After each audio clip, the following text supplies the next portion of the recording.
Ne laissez pas votre ego vous garder en prison. Bonjour, bonjour. Je m'appelle Hervé Cyril Leçon, spécialiste en transformation du stress. Et je vais vous parler un petit peu de l'ego. L'ego, c'est pas forcément ce dont on parle le plus souvent. Quand moi je vous parle d'ego, je vous parle de cette part de votre inconscient qui vous garde prisonnier, qui vous garde sous son contrôle pour que surtout vous ne changiez rien à votre vie, parce que c'est plus confortable pour lui. Votre ego, il se contrefout que vous soyez heureux, que vous soyez en bonne santé, que vous soyez bien. Lui, ce qu'il veut, c'est survivre.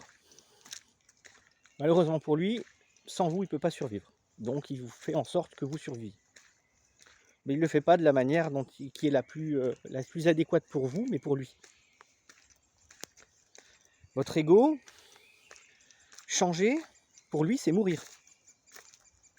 Donc quand vous voulez changer, quand vous voulez aller mieux, ben pour lui, c'est attention, on va me tuer. Donc hors de question que ça soit fait. Hors de question qu'on change. Hors de question qu'on aille mieux. Parce que sinon, je vais crever. Je ne sais pas ce qui existe d'autre, je ne peux pas savoir, je vais crever. C'est grave. C'est comme ça que ça marche. Donc quand vous voulez aller mieux, ce qui vous bloque, c'est pas une histoire de volonté, c'est juste la peur de votre ego de changer, la peur de mourir. Et il va tout faire, absolument tout, pour vous faire peur, pour vous mettre des bâtons dans les roues, pour que surtout vous n'y arriviez pas.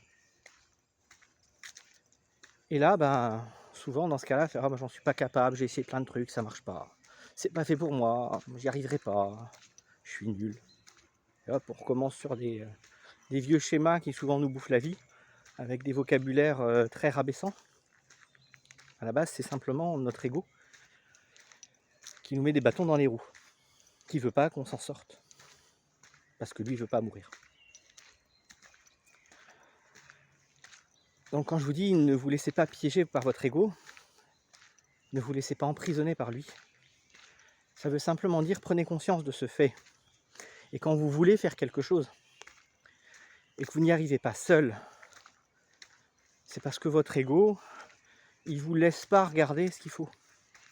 Un peu comme ces prestidigitateurs qui vous font regarder à droite, pendant qu'ils manipulent les choses à gauche. Il ne faut pas regarder là où lui veut que vous regardiez. S'il vous montre la peur, montrez-vous l'opportunité. S'il vous montre le risque, montrez-vous la réussite. Et si ça ne marchait pas, typique de l'ego, et si ça fonctionnait, et si une fois que ça s'est réglé, je me sens bien, mon problème est résolu. Ça, c'est des si positifs, ça va faire du bien. Donc quand vous vous retrouvez face à cette problématique-là, si vous en avez conscience, simplement, et si ça marchait? Et si j'y arrivais? Et si j'avais juste besoin d'aide? Si j'avais juste besoin qu'on me guide, qu'on m'accompagne, qu'on me soutienne dans cette démarche? C'est là que j'interviens. C'est là que mon métier est passionnant. C'est qu'en regard extérieur, je peux vous aider à court-circuiter ces pièges de l'ego. À vous aider à vous échapper de cette emprise-là et ne pas rester piégé dans cette prison. C'est pour ça aussi que ça va très vite. Parce qu'on évite tous les pièges. Ou en tout cas, énormément. Quand on a un regard extérieur, quand on a un professionnel en face de nous, quand on a quelqu'un qui est formé à résoudre ses problèmes, eh bien c'est beaucoup plus facile.